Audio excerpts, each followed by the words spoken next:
Улахан жаңға волейбол күрәға бүкінлерге орта қалыма көратығар Батур спорт комплексқа болын асты. 2 күнне күрәқті хеге барыда 11 команда керісті.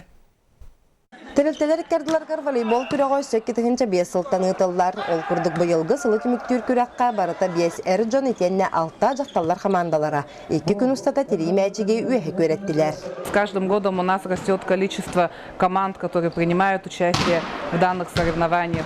Вообще у нас в городе Среднеколымске за год проходит примерно где-то около 7-8 турниров согласно календарному плану, потому что есть потребность у спортсменов играть в этот данный вид спорта, поэтому, конечно, нам необходимо дальше развивать их спортивное мастерство.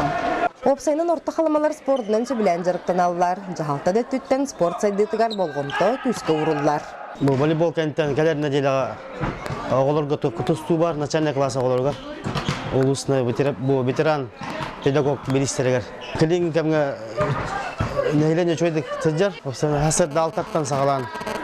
Кейі оңыңа, оның арғылы залы ағас, посещаемасы чөй. Өрі көқтақ балығалар бұйыл да толыр команданың тұроран бәлімненен кәлбіттер. Балыға командатығар оңя бұтым сүрбәттен тақсағыл болла.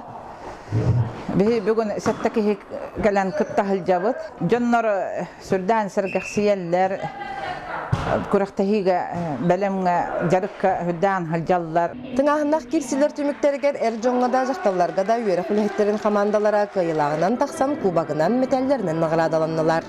Александра Хабытчарова, Саха телевидениеті, Орта қалыма.